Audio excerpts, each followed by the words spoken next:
Today marks the start of week 6 for my 10 weeks in Bulgaria. Most of my time in Bulgaria is going to be spent or has been spent in Sofia, but I ended week 5 and I am starting week 6 in the city of Montana, Bulgaria. I did make a full vlog of my time in Montana from start to finish, but I wanted to include a few snippets of my time in Montana in this week 6 vlog. Montana, Bulgaria does not get a lot of tourist traffic, and aside from the town sharing a name with one of my favorite states in the US, I actually found it quite appealing that tons of tourists do not flock to Montana, Bulgaria. The highlight of my time in Montana was getting to visit this ancient fortress. So Montana actually traces its origins to this Roman fortress called Castra ad Montanaseum, which later expanded into a thriving settlement. I was originally only supposed to spend 2 nights in Montana, but I extended my little trip for a 3rd night so I could check out the local history museum and just explore the city a little bit more. Montana's local history museum was quite small and modest, but it is still so impressive to see just how much history the area has.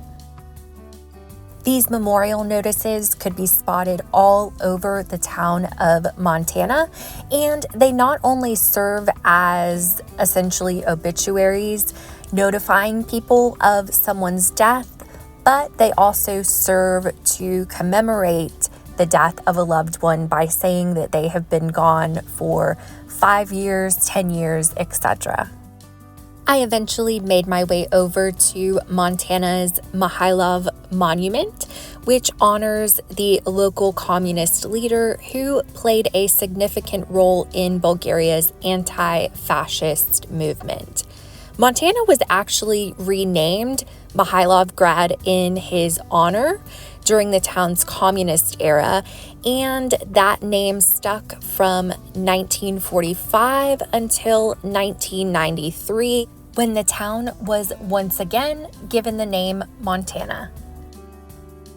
When it was time for me to head back to Sofia, I made my way to the Montana train station, and I mean this in the most complimentary way possible, but the Montana train station, to me, felt a bit like a time capsule. It's possible that the residents of Montana would prefer to have things upgraded and modernized, but I loved it. My round trip train ticket from Sofia to Montana only cost me around $10 US, and that was easily one of the best sawbucks I ever spent. I will say though that it was kind of nice to get back to Sofia, my home sweet home, or I guess my hostel sweet hostel.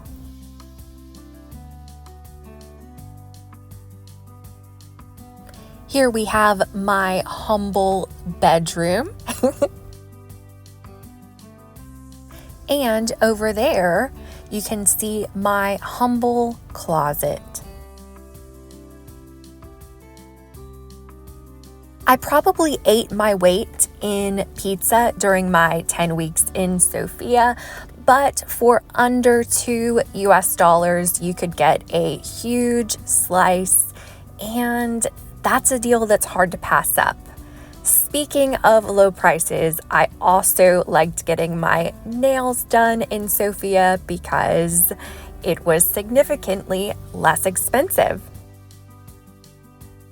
Fun fact, Sofia's yellow cobblestone streets, known as the Golden Brick Roads, were laid in 1907 using ceramic bricks gifted by the Austro-Hungarian Empire as part of the city's modernization efforts. So I vividly remember one evening during my 6th week in Sofia, standing and waiting to cross the street. I filmed this footage right here, and I was thinking to myself, I'm eventually going to miss these sights, and I'm going to miss this feeling right here. And I was right. But there's really only so much you can do in Sofia for 10 weeks. So it was time for me to get another little break from my crowded hostel dorm and go on another little trip. To ensure I wouldn't miss my early morning bus, I spent the night before my trip in a local budget hotel. So I checked out of that hotel with a whopping 2.5 leva in my pocket and went to go see what kind of breakfast I could get with that. I have no idea what I ended up purchasing. I just know that it was 2.5 leva, and that's how much money I had on me at the time. As I was waiting for a tram to go to Sofia Central Station, I caught a glimpse of paradise.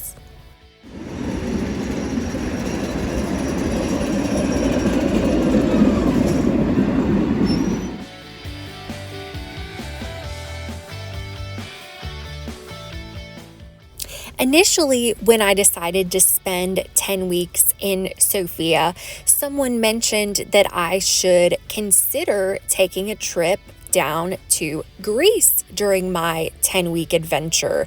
And I remember thinking, well, yeah, that sounds great, but I have no idea how to coordinate that. Well, thanks to the internet, I figured it out.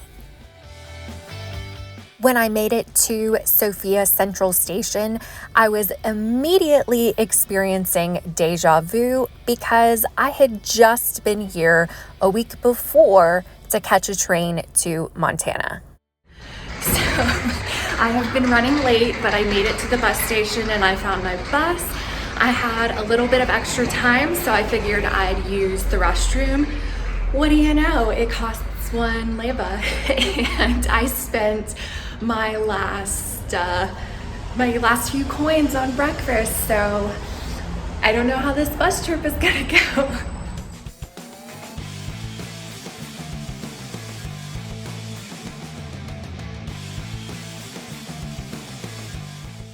As much as I would have preferred to have taken a train from Sofia to Thessaloniki, Greece, unfortunately, that is not a service that was being offered at the time, so I had to take a bus. But fortunately, you can catch trains and buses from the same place in Sofia, the Central Station. In February of 2023, there was a train collision that occurred that resulted in 57 deaths, but it's my understanding that that event is not specifically why there is currently not a train route from Sofia to Thessaloniki. It's beginning to look a lot like Greece. So I just crossed the border from Bulgaria into Greece. And this bus driver is an absolute trip. He doesn't speak English, and I don't speak Bulgarian or Greek for that matter. And so he's been barking like special orders to just me because he knows that I don't understand really what's going on, but I don't understand what he's saying. So, yeah, he pointed, and I thought I was supposed to go through a special customs process, but he was like, no, cafe. So I guess this is where everybody on the bus is meeting, but, yeah, how was I supposed to know that after my passport check, he would want me to go and wait at a cafe? So weird.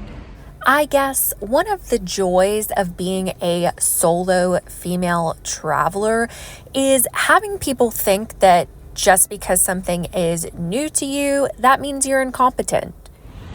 Well, I made it to Thessaloniki from Sofia, and whenever my bus was pulling into the bus station, it was kind of like reality hit for me, and I realized, I really didn't make a plan for this evening, how I'm going to get to my hostel. So I was just kind of hoping and praying that the bus station would be walking distance. I'm currently about 20 minutes from a museum that I think will be open late today, so I may check that out. And a gentleman on the bus was kind of helping me, showing me which direction to get to the city center. And I asked him, is it pronounced Thessaloniki or Thessaloniki? And he basically said, well, neither. It's with a theta.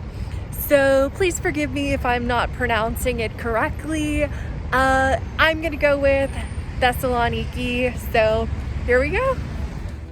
While walking to the Jewish Museum of Thessaloniki, I decided to stop into a wee shop. And in addition to having to readjust my thinking to euros as the local currency, I realized that I would have to get used to seeing the Greek alphabet everywhere. Before entering the Jewish Museum of Thessaloniki, I had my backpack searched, and that was honestly kind of awkward because I had enough stuff in my backpack for 4 nights in Thessaloniki, and I had walked straight from the bus station to the museum. So I kind of had to explain why I was carrying so much stuff with me.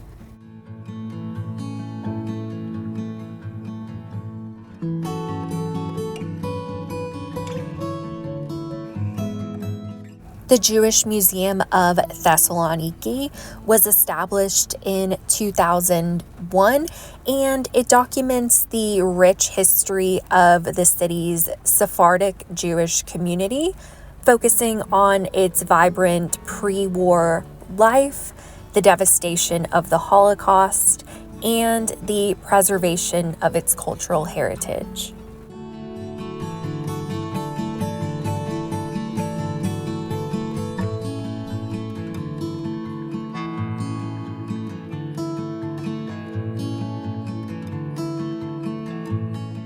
Despite starting my time in Thessaloniki on quite a somber note, I did want to enjoy a good meal before checking into my hostel.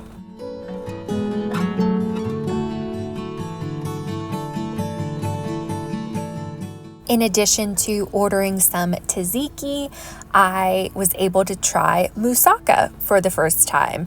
And of course, please forgive my less than perfect pronunciation.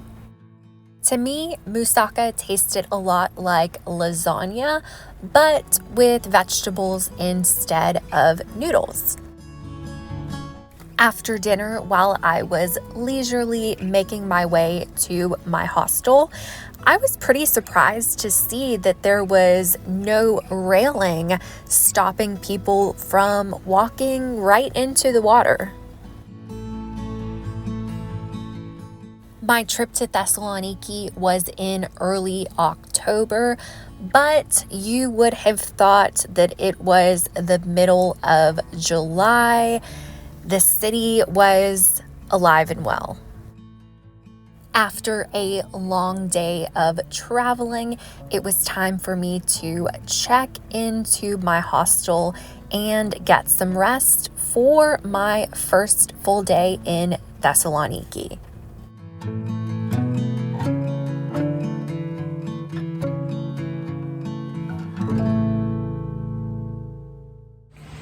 Today is my first full day in Thessaloniki, and I'm on my way to a walking tour. This walking tour was supposed to take place today at 6 p.m., but that got canceled, and the only one available was at 9:30 in the morning, which kind of stinks because I have early mornings coming up tomorrow and the next day. But I love walking tours when I first get to a city, so I knew I didn't want to miss this. On the walking tour, we learned that Thessaloniki became a major Roman city after Macedonia's conquest in 168 BC. And here we have what is called the Arch of Galerius.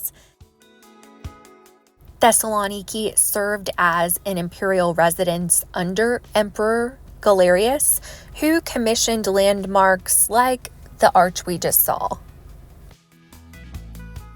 After the walking tour, I had the best gyro I have ever had, which makes sense because I was in Greece.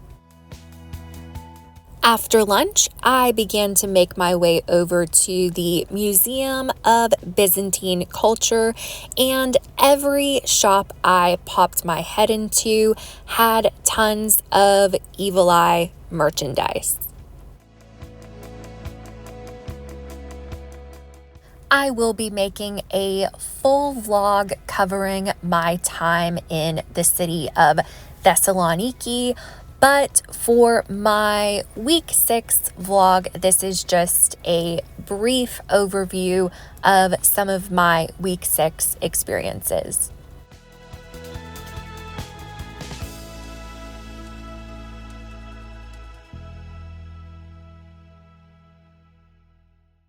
So today is the end of my 6th week in Sofia, Bulgaria, even though I actually started week 6 in Montana, Bulgaria, and I'm ending week 6 in Thessaloniki, Greece. In fact, right now I am in my hostel. It's the end of a long and very hot day, but I am so grateful for everything I was able to do in my 6th week here, and I am looking forward to weeks 7 through 10.